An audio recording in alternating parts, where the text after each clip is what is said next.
Good evening. This is Jacob Hornberger, and this is the Jacob Hornberger Show here on the internet. Nice to be back with y'all. Tonight I'm going to talk to you about gun control and the tyranny of gun control. But rather than do it in the standard way of giving the arguments for the right to keep and bear arms, I thought what I would do is instead deal with this issue in the context of some real-world events that are taking place. And then they're in the Middle East, in Iraq, Afghanistan, Pakistan, other places where the U.S. is killing people and bombing people and so forth. And then relate it later on in the program to gun control. So as we go through and we're talking about what's going on over in that part of the world, it gives us an opportunity to sort of, expand a little bit about what's happening there and talk about libertarian principles. But have patience with me, because by the end of the show you'll see where the gun control angle comes into this. I think it's sometimes more constructive to analyze these things in terms of real life events that are taking place. Last week there was some articles in the press about the U.S. having killed a group of 4 people in Afghanistan, and technically they called it NATO troops, but it's the same thing as the U.S. government. I mean, since this is the U.S. government's occupation, it's their show.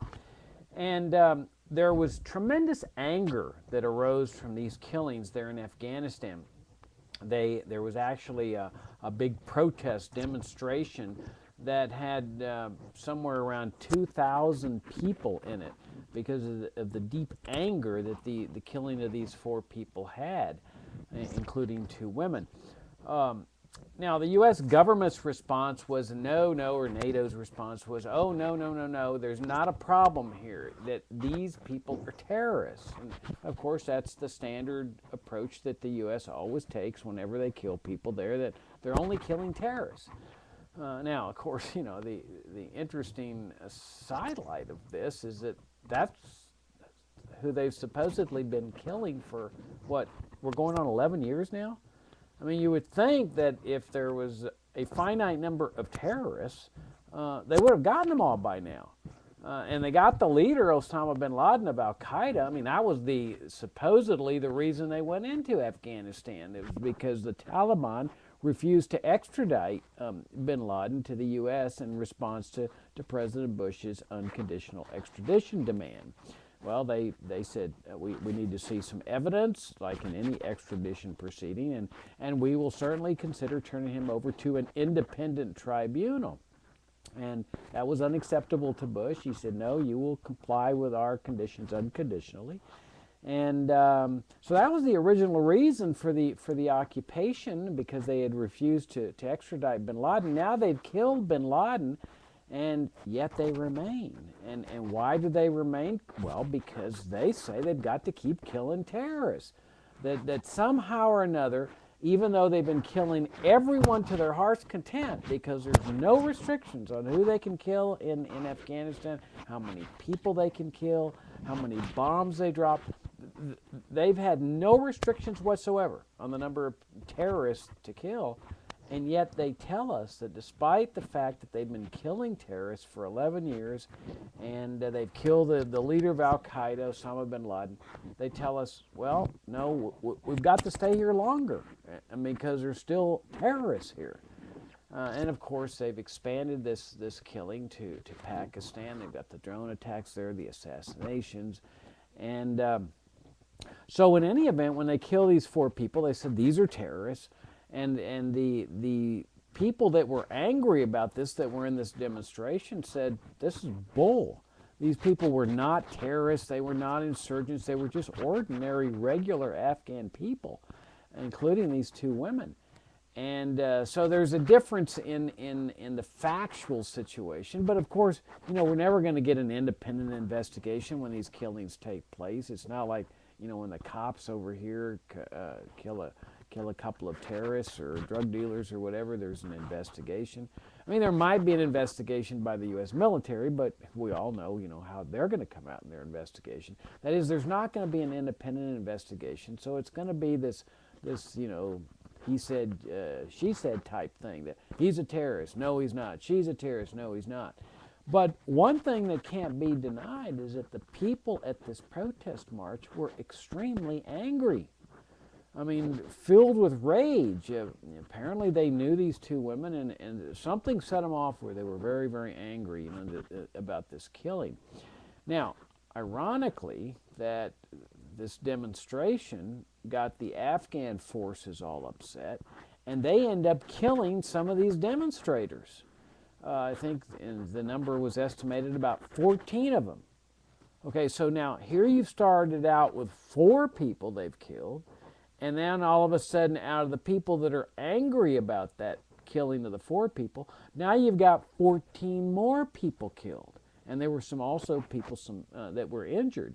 So now you got 19 dead people plus the injured people, and in addition to the original 4 that were admittedly killed by the U.S. government.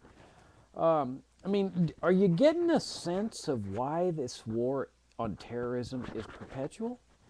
I mean, it seems that every time they kill 1 terrorist, 2 terrorists, 3 terrorists, 10 more pop up. It's like this never-ending process of killing terrorists. And, they could stay there, another 10 years maybe. I mean, you've heard of the 30 Years' War. Well, this is the 11 Years' War now. I mean, it's much longer than World War I. I think it's longer than Vietnam.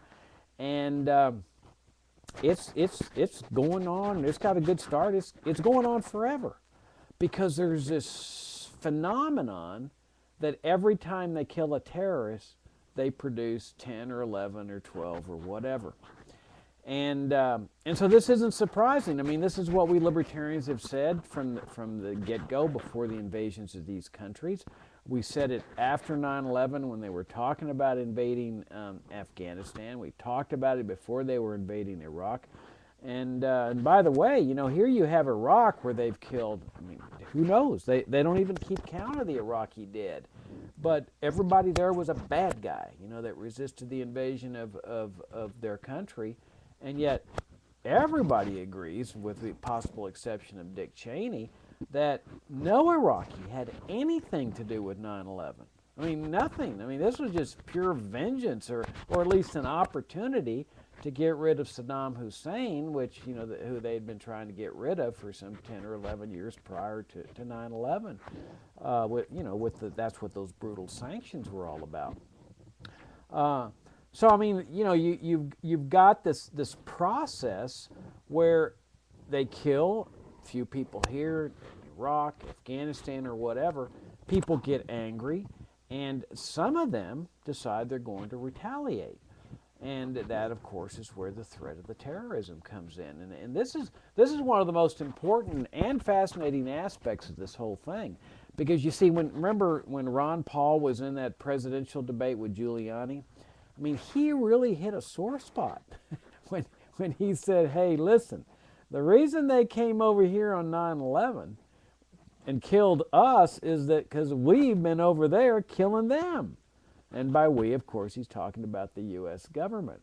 In other words, that the idea is that people that came over here on 9/11 were filled with anger and rage, the same type of anger and rage among those demonstrators. Why? Because the U.S. government had been killing them. And the reason Giuliani was so upset was that this is one of those things you're never supposed to say. I mean, this is, criticizing God practically. Well, it's their God, the federal God, that you're never supposed to suggest that the government has done anything wrong or that it's played a role in the woes under which this country is suffering. But the fact is, this government has played a major role in the woes that we're suffering. And not only the fiscal woes, the financial woes in terms of out-of-control spending, which, a large portion of which is going to the military and the military-industrial complex and so forth. but also with the threat of terrorist blowback. And then, of course, not surprisingly, they use the threat of terrorist blowback to suspend our liberties, to take away our civil liberties. You know, it's always going to be temporary, but, I mean, you can see this thing's going on 11 years. Do you see the Patriot Act being repealed? No, they just voted to extend it another, 4 years or so.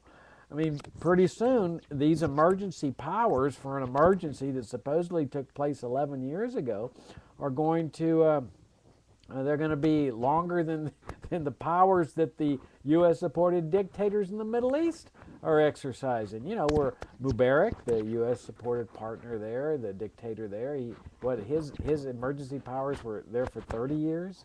And they were temporary.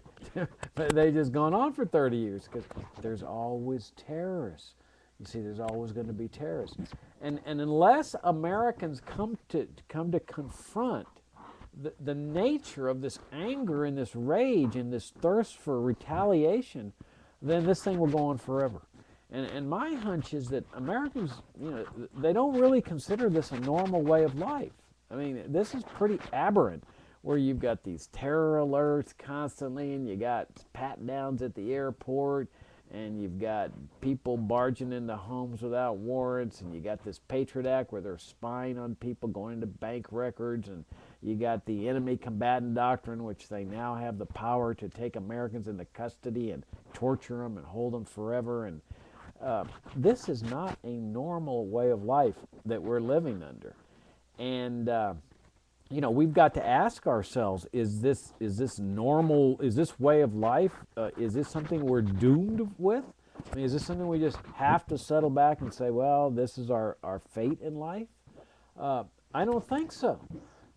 There's a way to restore a sense of normality to our lives, a sense of freedom to our lives, where we don't have this constant, you know, terror alert and pat-downs at the airport, and the military-industrial complex stirring up trouble, and the CIA assassinating people, and all of that can be eliminated. But what it entails is it entails people confronting the nature of the anger and rage that goes into terrorist retaliation. Now, just because somebody gets angry over the killing of one of their friends or their relatives or whatever doesn't necessarily mean that they're going to retaliate in terms of violence. I mean, even here in the United States, when 9/11 happened, there was tremendous anger and rage. You know, I would put it right there in the same category as when the U.S. government kills people in Iraq and Afghanistan. That people over there get really angry. When it happens over here, people get really, really angry. But I'd say that probably most Americans would not be willing to say, well, I'm going to go engage in a terrorist attack. You know, I'm going to wear a suicide belt and go and retaliate. But I also have no doubts that there's a small quantity of people that get so angry that they can't control themselves. I mean, you know, they can't just deal with ideas and write articles and give speeches and express their anger and saying this is wrong and stuff. They feel like they've got to go out and retaliate. And we got a good sense of that after the feds killed those people at Waco. Remember at Waco when they got the tanks from the U.S. military and they injected that flammable gas into the Branch Davidian compound, knowing that it would start on fire, and they burned all those people. I mean, it was just horrible. They burned children there, but you know, their idea was, well, if we get Koresh, you know, the leader of the Branch Davidians, it'll all be worth it. Well, you know, libertarians especially were terribly angry over that. But, you know, our anger is controlled. We started writing articles. We started speaking out on this. And gradually, we helped raise the consciousness of the American people to realize how wrong it was what the government did at Waco. Well, but there's people that can't control that anger. They engage in this terrorist retaliation. They lose it. And Timothy McVeigh was a good example of this. I mean, he goes out and a year afterward and bombs the federal building in Oklahoma City, kills all those innocent people. And I remember when that happening and people saying, oh, well, you know, libertarians were saying, well, we got to look at what motivated him. And the state has said, no, you're a justifier. You're justifying what he did. Well, that's ridiculous. I mean, what you're doing is examining into motive. What motivated him was the anger and rage over what the federal government had done at Waco. That's no different with respect to the terrorist attacks that have been struck the United States over the past many years. That's what needs to be confronted, you see, because that's what Giuliani was saying there during that debate, that this doesn't have anything to do with the U.S. government. It's a sweet government. It's an innocent government. All it's interested in doing is spreading democracy and freedom, and it's just wonderful, wonderful government, and everybody loves it. And, well, that's just delusionary. I mean, that may be the notion that Giuliani has, and it's certainly the notion that many Americans have. That is the notion that's promulgated in the public schools. That's the mindset that's instigated in the public schools. But you see, the reality is that terrorism is not just like the flu. I mean, it doesn't just strike a nation like the flu strikes a nation. Like people saying, "Oh gosh, too bad. The flu is spread from Mexico now to the United States. Okay, how unfortunate. People are now dying." That's the way they sort of look at terrorism, like on 9/11. Oh my gosh, terrorism has finally reached the United States. Well, this is nonsense. And then of course the variation of that was they come over here because they really hate our freedom and values. That was the official government version. That was the version that Bush was coming out. Lately there's been this private sector version about, oh, it's just the Muslims. The problem is the Quran. The problem is the Muslims, which is as ridiculous as the freedom and values argument. I mean, not even the federal government buys that argument. Why? Well, because the federal government's out there supporting Islamic regimes. They're partnering with them. They're partnering with the regime in Afghanistan, Iraq. You got U.S. troops killing and dying for the sake of an Islamic regime in Iraq.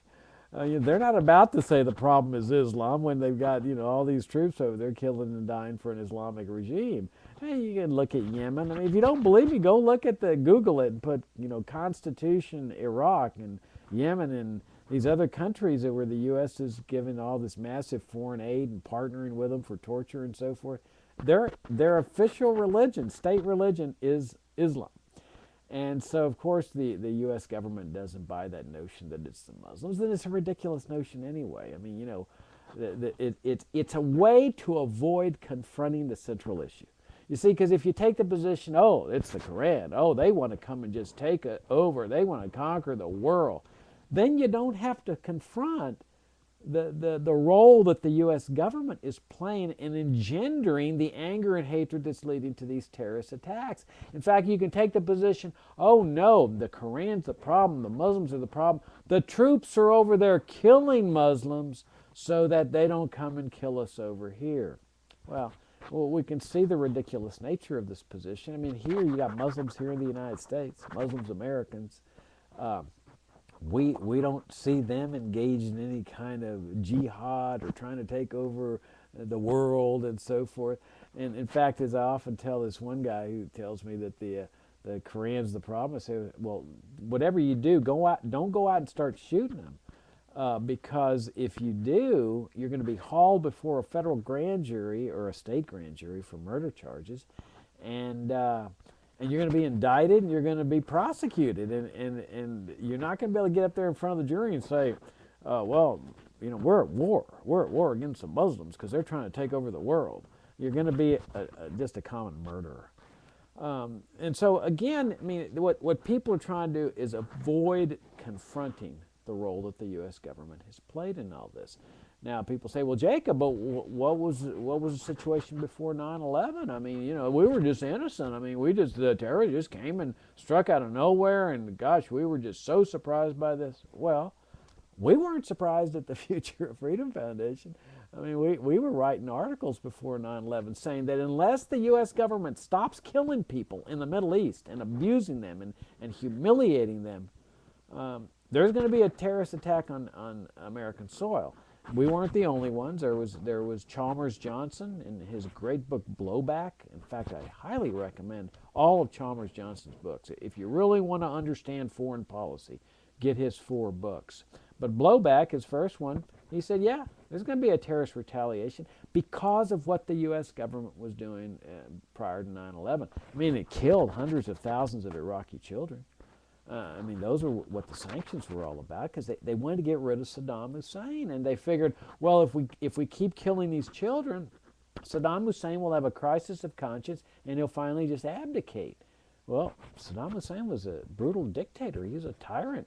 You know, he wasn't going to go under those kind of circumstances, and you know, I doubt whether a U.S. president would go under those circumstances.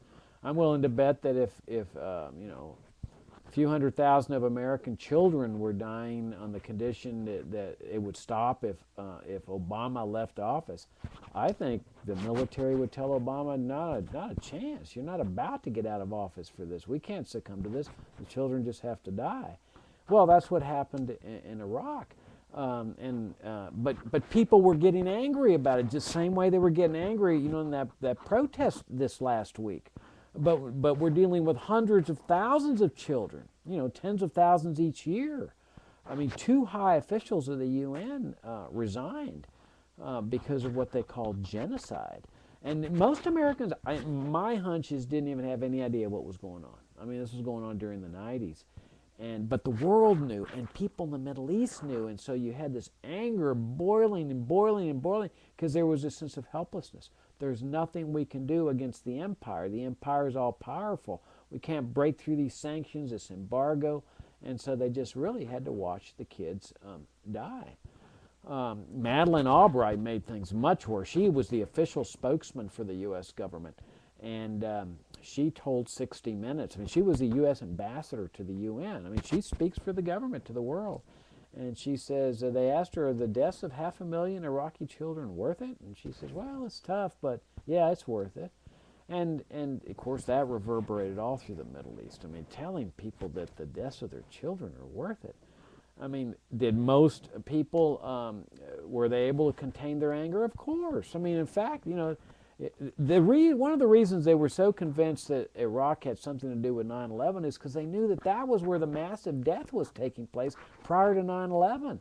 I mean, they knew that they were killing hundreds of thousands of Iraqi children, so they just naturally assumed that the 9/11 terrorists had to be Iraqis.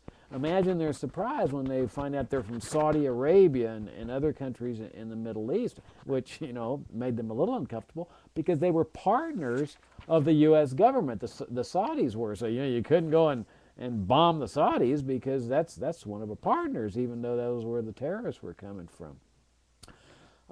So you had all these events that were taking place after the fall of the Berlin Wall, after the U.S. lost its official enemy, you know, the communists. I mean, remember that, you know, when the communists were, I mean, whatever they say about the terrorists today, just, you know, take that out and put communists, and that was it. I mean, for 45 years or something, it was the communists are coming and get us, the communists are under our beds, communist terror alerts, Vietnam, Korea, you know, it was all domino theory.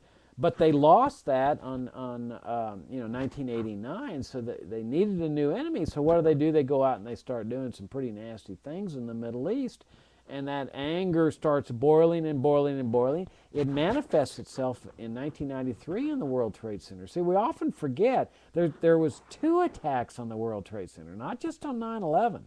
There was one several years before in 1993, and fortunately, there was no invasion of any countries. They treated it the way terrorism has always been treated, as a criminal justice matter.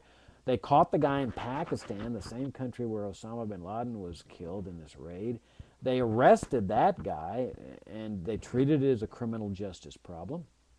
They extradited him to the United States. He was indicted by a federal grand jury because terrorism is a criminal offense under the U.S. Code, and they prosecuted him, they convicted him. He's now serving a life sentence, Ramzi Youssef. And when he stood before the federal judge, guess what he said?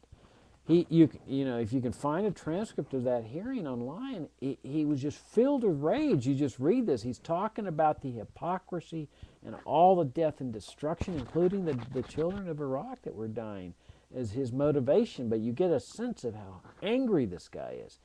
And then you had the attacks on the USS Cole. You had the attacks on the American embassies in Kenya and Tanzania. You had all this just building up. So, we weren't any geniuses by saying, hey, you're going to have an attack over here. It was inevitable. But they didn't care.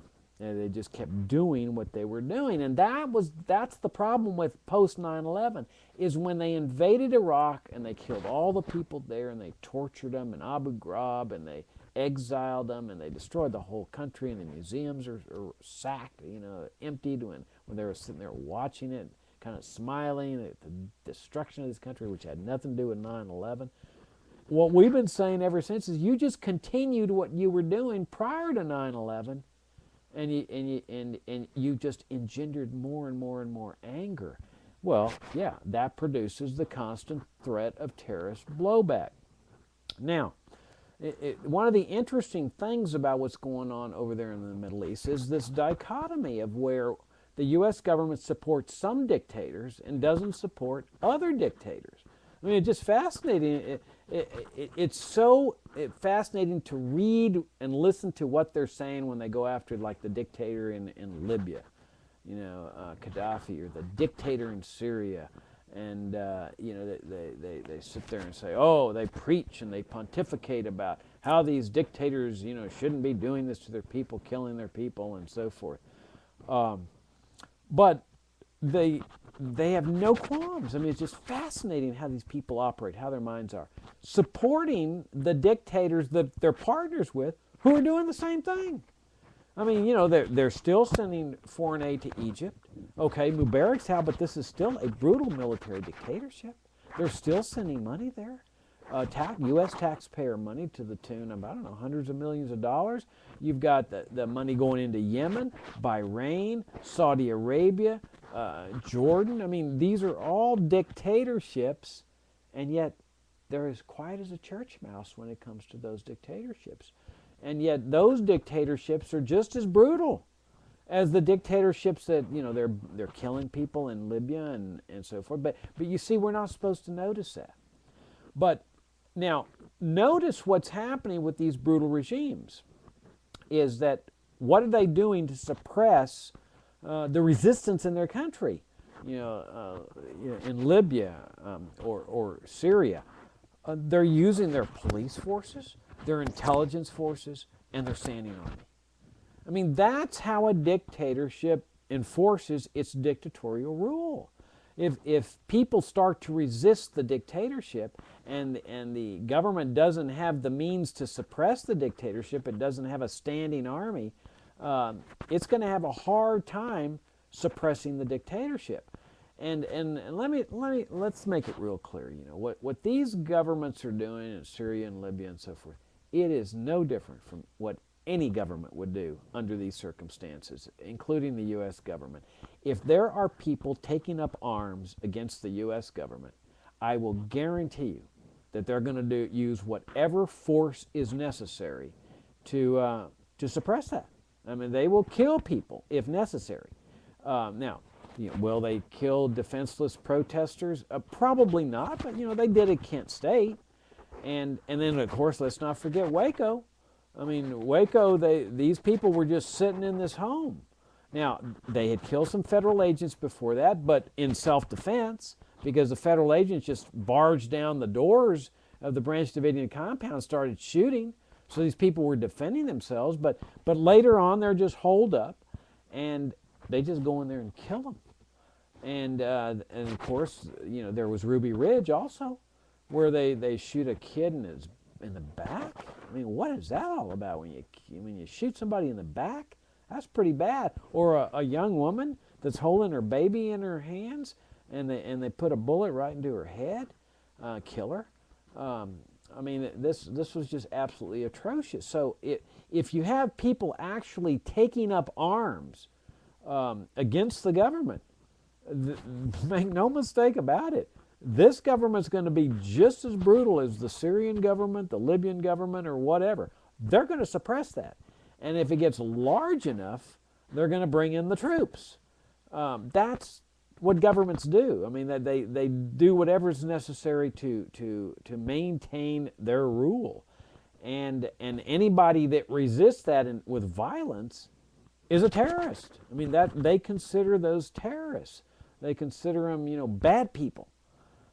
So if that, you take these countries in the Middle East and so forth, did you notice that whenever these dictators, rise up and they start suppressing their people, what do they say? Who are the people they're suppressing? Terrorists. I mean, that's what Mubarak was saying, that all these demonstrators were terrorists and drug dealers. The war on drugs, that's another big deal they use over there to clamp down on people. It's the terrorists and the drug dealers. Well, that rationale is going to be used by every government. That if there was an armed insurrection here, I can't imagine a scenario, because one advantage we do have in this country is that there is the political process and there's the power of ideas, and that's why as a libertarian I say we don't need to resort to violence in this country. But you never know what could happen. I mean, there could be a sequence of events that none of us can ever imagine, where all of a sudden there are people that are taking up arms, or whatever it may be. I mean, suppose you've got young people, people younger than, let's say, 35, that are sick and tired of the welfare state. They're sick and tired of all this socialism. They're tired of the drug war, and they're tired of paying for it all, and they're struggling with their families financially. They can't afford it, and the government's over there confiscating their IRAs and their pensions and so forth to pay for all this interventionist, imperialist, socialist junk. And they finally say, we're not only going to just protest, because the U.S. government usually doesn't care whether people protest, because it's going to do what it wants anyway. It just, okay, protest and pat them on the head and say, oh, thank you. They'll put them in a free enterprise zone or something like that. But if somebody says, well, we're not paying our taxes to fund all this socialist interventionist junk, then all of a sudden you're looking at some major possibility of confrontation. And I will guarantee you that they will use whatever force. I mean, it may be FBI, but if that's not sufficient, they will bring in the troops. And that's what the troops are doing overseas. I mean, this is what our founding fathers taught us. The standing army is tremendously beneficial to a government, because a standing army will obey orders. Those dictators, Gaddafi and these other countries where they're suppressing their people, Yemen and so forth, they know that by and large the troops are going to follow orders. I mean, that's the nature of a standing army. They're going to obey orders. They're going to get out there and they're going to kill the terrorists. And you see, of course, the president's telling them that the people that are resisting are the terrorists. Now, Obama says, oh no, they're the freedom fighters. But over in Yemen, it's the exact opposite for Obama. That the government's good and everything because it's a dictatorship, a U.S.-supported dictatorship, and the people that are bad are out there in the streets, protesting and trying to change things. Now notice also, one of the funny things about Obama's position on Libya is that, he's not doing it to regime change, although that's been exposed for the lie it is. But originally they were saying, it's not about regime change. This isn't about assassinating Gaddafi or getting rid of him. This is about protecting civilians. And but as soon as I love doing this to a liberal, because their hypocrisy is just really funny sometimes. You say, well, wait a minute, there's a lot of immigrants getting out of Libya. They're crossing the seas, they're drowning, they're trying to get to Italy, and of course nobody's excited about that. So you say to Obama, or the Democrats, the liberals, the bleeding heart types that love the poor, needy, and disadvantaged, and they're in there killing people to save the civilians. Say, hey, how about letting those immigrants come here? Oh man, wait! Let's not go too far. We've got immigration controls. It was the same thing that Franklin Roosevelt, the great paragon of virtue and loving the poor and the needy, and the guy who established Social Security and so forth. That when the Jews were trying to get out of Germany, Roosevelt, the great lover of the poor, said, oh, no, we have immigration controls. You're going to have to sit right where you are. And then there's that famous story of the voyage of the damned, where that cruise ship from Germany was coming up to Cuba and then to Miami Harbor, filled with Jewish refugees. And, the Roosevelt administration gave out the word, do not let them disembark. And they'd already been refused at Havana. And in one of the most shameful episodes in American history, this lover of the poor, Franklin Roosevelt, his administration said, "We will not take these defenseless Jews." And we have immigration quotas. And so they ordered him to return to Germany. And the ship captain was reluctant. I think he was German, but he was reluctant. He knew what was in store for them. Well, fortunately, before they got back to Europe, they got to disembark in some of the continental countries, where they, of course, lost their lives, most likely, because the Germans invaded then. And some got to London, where they probably did survive. But what I'm saying is, there's another way to help people here that are suffering under dictatorship, and that way was set forth by our ancestors. I mean, they sort of gave us the message as to what you do to help people struggling overseas from dictatorship, oppression, starvation, and whatever. And sometimes it's important to go back to founding principles. When you see your whole life in chaos is around you, and you've got this aberrant society in which you're living, and the terror alerts and the pat-downs and the fondling at the airports and the bank financial searches and the enemy combatant doctrines and the torture. I mean, this is total chaos.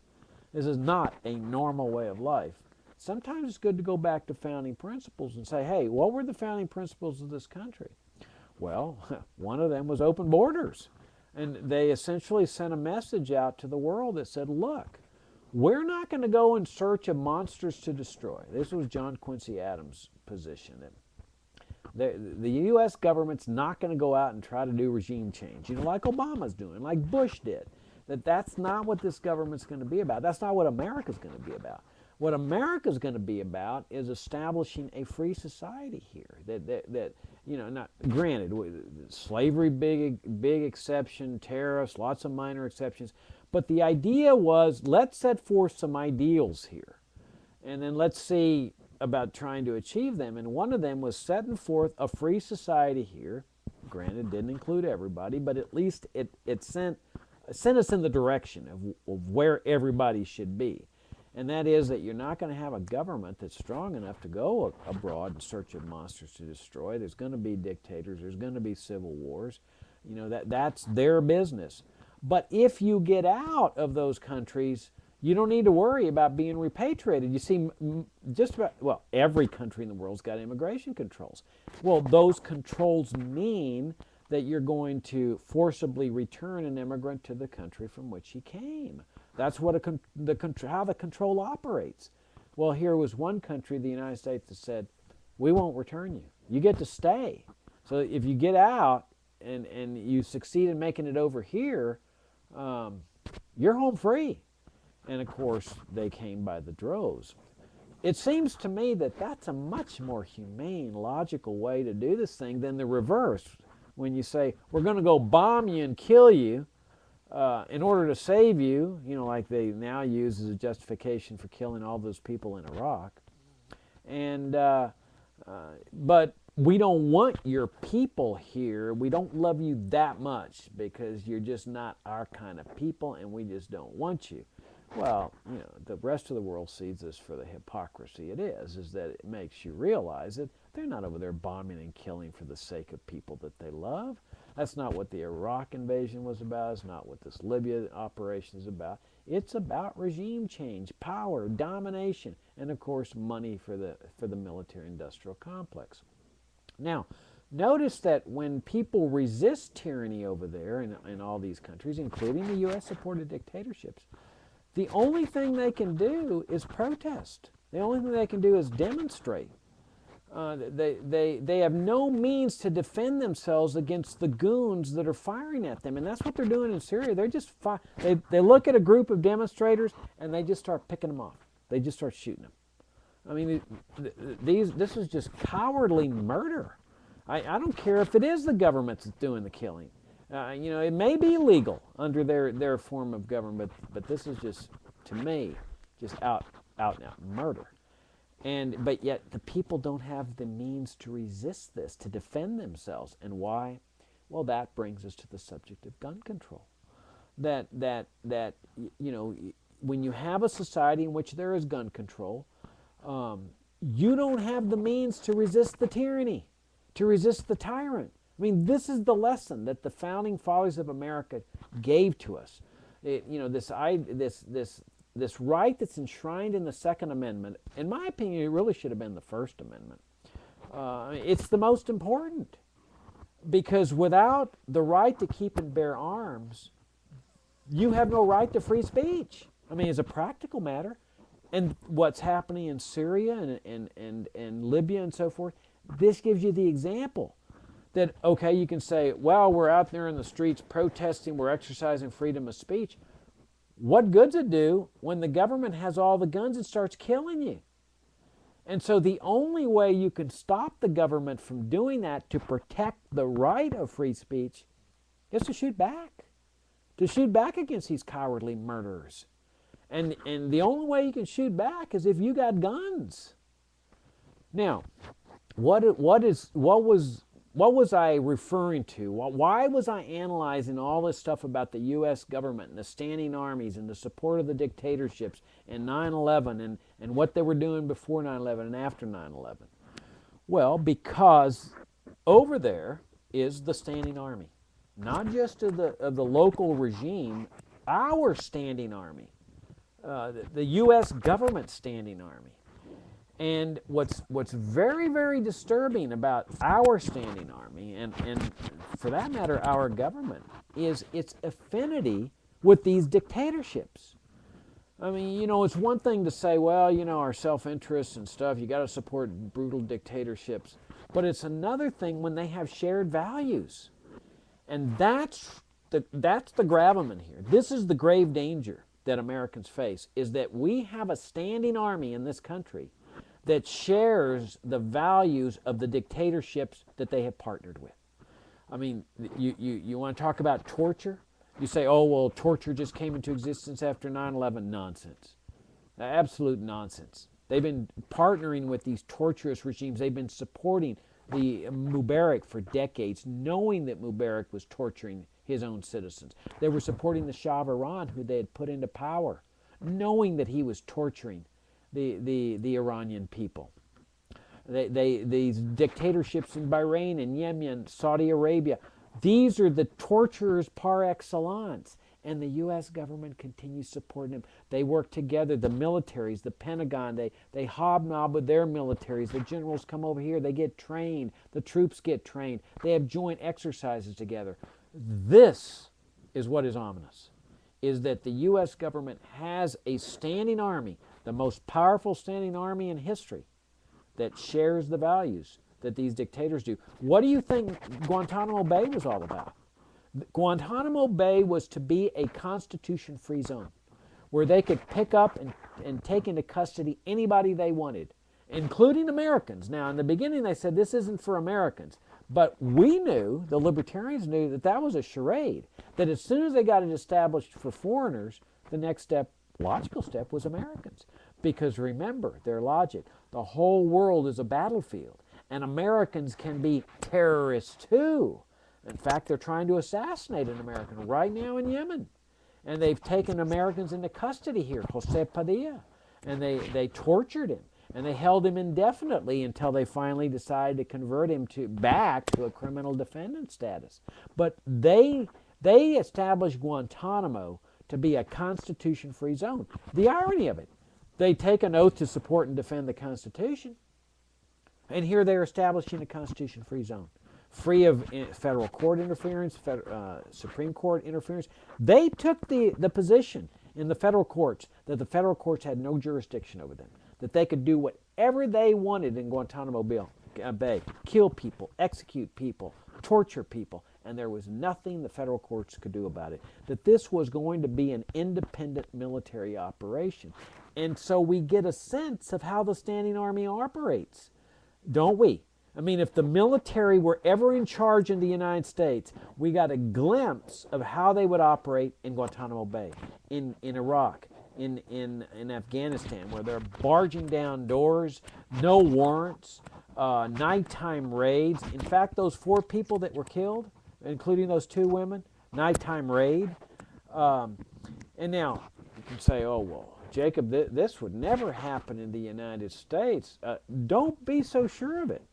But if it doesn't happen, one of the reasons it won't ever happen is because of the wisdom of our founding fathers. Now, they opposed standing armies. I mean, you can go back and see what they said about standing armies, that they're obedient, that they'll obey the president, they'll do whatever the president says. We know that's true. I mean, okay, they take an oath to support and defend the Constitution. But in their mind, the mind of the soldier, the mind of the troops, when they obey the president, they are supporting and defending the Constitution. They are supporting our freedom, defending our freedoms. That all they got to do is just say, do whatever the president says, and in their mind, they're the patriots, they're the loyalists, and that anybody opposes them is a bad person, a traitor, unpatriotic, and so forth. So their loyalty, the loyalty of a standing army, is to the president, to the commander-in-chief. It's the same thing in Saudi Arabia, every one of those dictatorial regimes. And then they just say, oh, well, Jacob, I'm supporting and defending the Constitution and whatever. Nonsense. You're supporting and defending the president. You're obeying his orders. And so they will do whatever the president orders them to do, including establishing order and stability here in the United States. Now, why might they not do here what they're doing over there?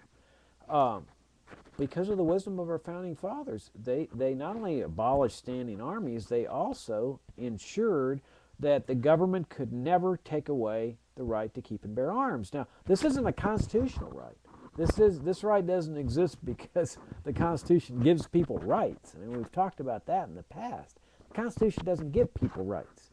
It prohibits the government from interfering with pre-existing rights. And we can debate the fine technical wording of the Second Amendment all day long. But the fact is that if there had been no Second Amendment, people still have a right to keep and bear arms because that's a natural right to own property. Now, is it important to defend yourself against a criminal? Of course. I mean, you take in D.C., you walk into Washington, D.C., which is effectively a gun-free zone. They're not complying with that Supreme Court decision. They're making people go through all kinds of rigmarole to ensure that they don't get guns to defend themselves. But yet there's murderers in Washington, D.C., and there's murderers in Washington, D.C. They don't give a hoot for gun control laws.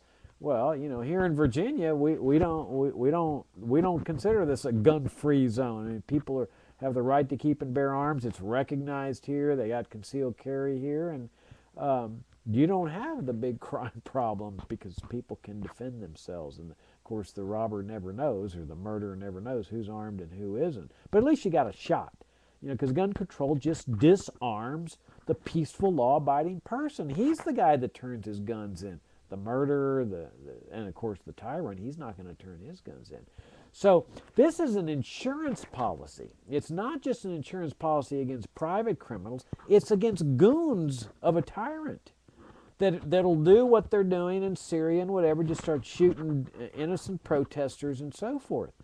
And could that ever happen? Well, we would like to think it won't happen here, but to suggest that it could never happen, that's a mistake that people make only once. You see, if you turned in all your guns and they confiscated all the guns in America, then there'd be nothing to stop these people from doing what they're doing in Iraq, Afghanistan, Guantanamo, and so forth.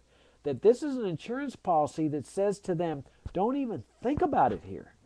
Don't even think about it because the people are well armed. One of the best opinions you could ever read, legal opinions, is Judge Alex Kaczynski in the case of Silvera versus Lockyer. Look it up on the internet. Silvera versus Lockyer. I think it's Silveira versus Lockyer. And read Judge Kaczynski's opinion. And Kaczynski talks about the Nazi regime and so forth, and he says, look, heaven forbid that should ever happen here, but if it does happen, then if people have turned in their guns, that's a mistake that they'll never be able to be permitted to take again. That this is the doomsday provision, as he calls it. That this is, if doomsday comes, people are armed. They're able to do what the Syrians are not able to do, to defend themselves against the troops. Yes, the troops who will be doing what they're doing in Iraq, Afghanistan, Guantanamo, Pakistan, doing it right here to Americans, and for the wrong reasons. Now, in their mind, oh, it'll always be the right reason. The president says we're besieged by terrorism, there's disorder, there's instability, the terrorists are everywhere, they're out there refusing to pay their taxes, they're objecting to the welfare state, they know how good we are, but boy, they're still coming after us, and so the troops will obey orders. I mean, that's what the standing army does, and they'll convince themselves in their minds that the people they're killing are terrorists. Now, but again, that probably will never happen, but the main reason it won't happen, or one of the main reasons, is because people can resist tyranny here, and that's the main idea of the Second Amendment. Now, this is why the libertarian position is really the only solution for this country all the way around. Because you see, what all these interventions do in the Middle East, including the support of the dictators and so forth, is they create this threat of terrorist blowback, which then is used as the excuse to take away our freedoms and to increasingly take them away. I mean, it's not just the pat downs, not just the fiscal, the out of control federal spending, that now the Federal Reserve printing the money, the debasement of the currency. It's this power that the government has to do what they're doing in the Middle East, including the U.S. supported dictatorships. That is to just seize people off the street, call them a terrorist, take them away, start rounding up large numbers of people, and just hold them indefinitely, torture them for information, even if they're innocent, because, you know, you never know who's innocent when you're torturing them. I mean, you got to get information. You think he's guilty. I mean, they create their own conditions to take away our freedoms over here. And this is why I keep saying that it's vitally important that Americans confront the role of the U.S. government in the woes that we're now suffering, including the sanctions before 9/11, the abuse, the unconditional foreign aid to the Israeli government, the foreign aid to the Middle East dictatorships that have been oppressing their people, as we can now see for decades, that all of this has consequences, and that the consequences are anger and rage, and it continues boiling over. Now, the government's position is, it doesn't matter, we can just keep killing terrorists till our heart's content. Is that in our interest, the interest of the American people? I mean, this is why we say, libertarians, bring the troops home. Just bring them home, all right? Now, then we just take them out of Afghanistan immediately, take them out of Iraq immediately. Whatever happens over there happens. If anybody's uneasy about it and wants to get involved, go travel over there yourselves. Buy a plane ticket. You can get there. You can get a bus. You can get into Iraq. You can get into Afghanistan. Be my guest. But you know what? Not one single American will do that. Zero. How many people are helping the rebels in Libya? Zero, except for the U.S. government. But no American is over there helping the Libyan rebels. Why? Because it's not in the interest of the American people. If it was, Americans would be there. And so you've got this constant threat that the U.S. is responsible for engendering, and then that constant threat then they come over here and take away our freedoms, including when you combine it like with the drug war. You know, where you constantly hear these more and more infringements. Got to get the drug dealers, got to get the drug cartels, and of course in Mexico they've got the military fighting the drug war. The people are starting to protest it, but it's getting nasty. They killed a lot more people there in that war, 40,000 or so in the last 5 years. That's just the drug war. That's more troops that have been killed in Iraq and Afghanistan. Imagine getting the U.S. military involved. And before you say, oh, Jacob, the military couldn't get involved with that. Well, yeah, but they can repeal posse comitatus. They've got the U.S. military fighting the drug war in Latin America. If it's good enough for Latin Americans, why not over here? And then all of a sudden, you've got all the mess involved with the government, coming after people as part of these things. Just last week, or last couple of weeks, the Indiana Supreme Court, did y'all hear about that one? Where they held that when the cops illegally enter your house, you don't have a right to resist with force, that you've got to just let them come in. Now, this overturns centuries of common law, stretching all the way back to Magna Carta. You know that old principle about your home is your castle? Well, that's your castle. You have a right to defend it. And when goons come in, private goons, a robber, a murderer, a rapist, or whatever, or government goons just want to barge in, it's always been common law that you have a right to resist by force. The Indiana Supreme Court overruled, just declared, I mean, they're like a legislature, declared, no, people in Indiana no longer have that right. In other words, they have to just let the cops barge in.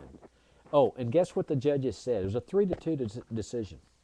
The majority said, oh, well, the reason for this is it can create disorder and instability in society. And anyway, they can go sue. You know, they can file suit for damages. I mean, is this not the height of naivete? I mean, I can only assume that these judges came out of academia, that they never practiced law a day in their lives. I mean, do they not know what it takes to file a lawsuit? You got to hire a lawyer for the first instance. You know, these cops are not going to be barging down the doors of millionaires in their mansions or even very many middle-class people. But the poor people that have to deal with the drug war cops on a daily basis, nighttime raids, now the floodgates are open in Indiana. I mean, the cops know they can just barge into people's houses, no warrant. Oh, and they're going to sue? Where are they going to get the money to go hire the lawyer, Mr. Judges? Did you guys never practice law? Surely you charge some retainer fees. There's not a lawyer around that would take a case like that without a payment of $10,000 minimum retainer fee. And how are they going to prove damages? You know, the cops break up furniture, saying, the lawyers are not going to be interested in taking those kind of cases, and the cops are going to figure that out real fast. And what do the cops care? You know, they don't pay the judgment. It's taxpayers that pay the judgment, pays their lawyer fees. But this is where we're going in this country. I mean, where's the limit? Suppose the cops start raping your wife or your daughter. Suppose they start firing at you. Suppose it's like Osama bin Laden, where they say, okay, we suspect there's a terrorist here in America because the war on terrorism is a whole worldwide battlefield here in the U.S., and they just barge in and start killing you and your family totally defenseless, unarmed.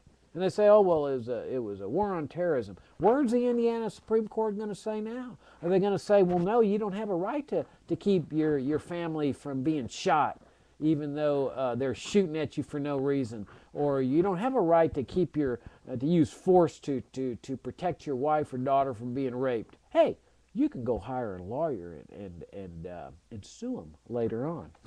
So this is where we're heading in this country, my friends. We've got this militarization of the cops as part of the drug war especially. You've got courts that are saying, hey, open the floodgates, overrule Magna Carta, overrule the common law, overrule the Bill of Rights, ignore it. You know, so what if Obama's ignoring the Constitution and the War Powers Act in Libya? It doesn't matter. Give these people authority to do. Give them dictatorial powers and trust that they'll do the right thing.